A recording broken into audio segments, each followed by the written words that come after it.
साल 1528 अयोध्या में एक ऐसे स्थल पर मस्जिद का निर्माण किया गया जिसे कुछ हिंदू अपने आराध्य देवता राम का जन्म स्थान मानते थे। समझा जाता है कि मुगल सम्राट बाबर ने ये मस्जिद बनवाई थी, जिस कारण इसे बाबरी मस्जिद के नाम से जाना जाता था। 1855 यहाँ एक हिंदू मुस्लिम दंगा हुआ, जिसके कारण मस्जिद के सामने एक बाहरी घेरा बना दिया गया। इस कार्रवाई ने हिंदुओं को आंतरिक आंगन तक पहुंचने से रोक दिया, जिससे उन्हें बाहरी आंगन में एक मंच पर प्रसाद चढ़ाने के लिए प्रेरित किया गया। साल 1856-57 इस दौरान हनुमानगढ़ी और बाबरी मस्जिद के आसपास एक सांप्रदायिक दंगा हुआ। ऐतिहासिक वृतांत बताते हैं कि घटना से पहले मुसलमानों और हिंदुओं दोनों की पहुंच पूजा के लिए मस्जिद क्षेत्र तक थी। दंगा औपनिवेशिक सरकार को सत्ता हस्तांतरण के साथ हुआ, जिसके परिणाम स्वरूप मस्जिद के बाहर एक ईंट की दीवार की रेलिंग स्थापित की गई। 1859 ब्रितानी शासकों ने विवादित स्थल पर बाड़ लगा दी और परिसर के भीतरी हिस्से में मुसलमानों को और बाहरी हिस्से में हिंदुओं को प्रार्थना करने की अनुमति दे दी। 1885 महंत रघुवर दास ने राम जन्मस्थान के महंत होने का दावा करते हुए एक मुकदमा दायर किया, जिसे 1885 का मुकदमा के रूप से जाना जाता है। उन्होंने बाहरी प्रांगण में राम चबूतरा पर मंदिर बनाने के लिए अनुमति मांगी। 1934 में एक सांप्रदायिक घटना घटी, जिससे मस्जिद को नुकसान पहुंचा।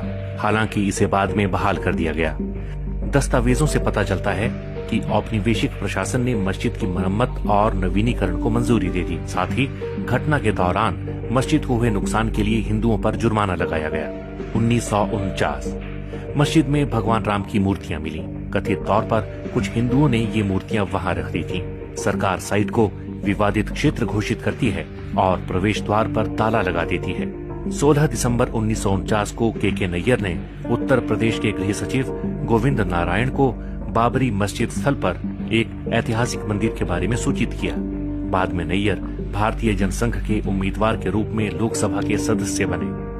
1984 कुछ हिंदुओं ने विश्व हिंदू परिषद के नेतृत्व में भगवान राम के जन्मस्थल को मुक्त करने और वहां राम मंदिर का निर्माण करने के लिए एक समिति का गठन किया। बाद में इस अभियान का नेतृत्व भारतीय जनता पार्टी के लालकृष्ण आडवाणी ने संभाल लिया। पहली रथ यात्रा साल 1984 में बिहार के सीतामढ़ी से शुरू हुई और अक्टूबर में अयोध्या पहुंची। 1986 जिला मजिस्ट्रेट ने हिंदुओं को प्रार्थना करने के लिए विवादित मस्जिद के दरवाजे पर से ताला खोलने का आदेश दिया। मुसलमानों ने इसके विरोध में बाबरी मस्जिद संघर्ष समिति का गठन किया। साल 1989 विश्व हिंदू परिषद ने राम मंदिर निर्माण के लिए अभियान तेज किया और विवादित स्थल के नजदीक राम मंदिर का शिलान्यास किया। साल 1990 विश्व हिंदू परिषद के कार्यकर्ताओं ने बाबरी मस्जिद को कुछ नुकसान पहुंचाया। तत्कालीन प्रधानमंत्री चंद्रशेखर ने वार्ता के जरिए विवाद सुलझाने के प्रयास किए, मगर अगले वर्ष वार्ताएं विफल हो गयीं। लालकृष्ण आडवाणी ने आंदोलन के लिए समर्थन बढ़ाने के मकसद से गुजरात के सोमनाथ से अयोध्या तक रथ यात्रा शुरू की। इस बीच सांप्रदायिक दंगे भड़क उठे।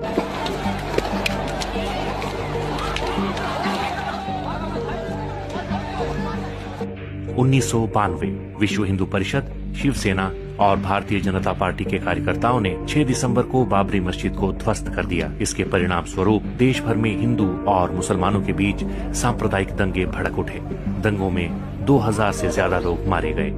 1993 नरसिम्हा राव सरकार ने लगभग 68 एकड़ भूमि अधिग्रहित करने के लिए एक अध्यादेश जारी किया। बाद में इसे एक कानून के रूप में पारित किया गया। फरवरी 2002 भारतीय जनता पार्टी ने उत्तर प्रदेश विधानसभा चुनाव के लिए अपने घोषणा पत्र में राम मंदिर निर्माण के मुद्दे को शामिल करने से इनकार कर दिया। विश्व हिंदू परिषद ने 15 मार्च से राम मंदिर निर्माण कार्य शुरू करने की घोषणा कर दी। 13 मार्च 2002 सर्वोच्च न्यायालय ने अपने फैसले में कहा कि अयोध्या में यथास्थिति बरकरार रखी जाएगी और किसी को भी सरकार द्वारा अधिग्रहित जमीन पर शिला पूजन की अनुमति नहीं होगी। केंद्र सरकार ने कहा कि अदालत के फैसले का पालन किया जाएगा।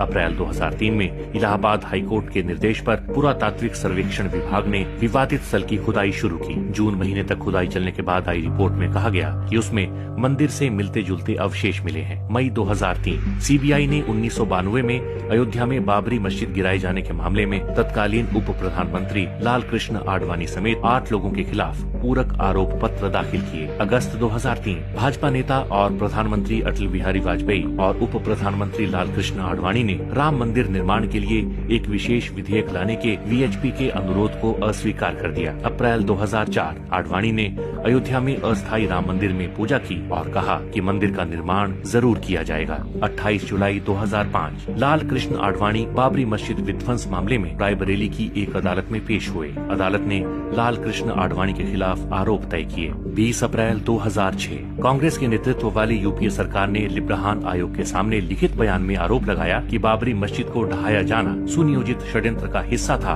और इसमें भाजपा, राष्ट्रीय स्वयंसेवक संघ, बजरंग दल और शिवसेना की मिली भगत थी। 24 नवंबर 2009 लिब्राहान आयोग की रिपोर्ट संसद के दोनों सदनों में पेश हुई। आयोग ने अटल बिहारी वाजपेयी और मीडिया को दोषी ठहराया और नरसिम्हा राव को क्लीन चिट दे दी। 30 सितंबर 2010 इलाहाबाद उच्च न्यायालय की लखनऊ बेंच ने अयोध्या में विवादित भूमि को 3 हिस्सों में बांट दिया। सुन्नी वक्फ बोर्ड, निर्मोही अखाड़ा और रामलला विराजमान को मुस्लिम और हिंदू वादियों के बीच 2:1 के अनुपात में 1/3 भूमि आवंटित की गई थी। 21 मार्च 2017 पूर्व मुख्य न्यायाधीश खेहर ने सभी पक्षों के बीच अदालत के बाहर समाधान का सुझाव दिया। साल 2019 में ही सुप्रीम कोर्ट ने पूरी विवादित जगह को रामलला को सौंपने का आदेश दिया। वहीं सुन्नी वक्फ बोर्ड को मस्जिद बनाने के लिए 5 एकड़ जमीन आवंटित की। साल 2020 5 अगस्त को राम मंदिर के लिए भूमि पूजन का कार्यक्रम रखा गया।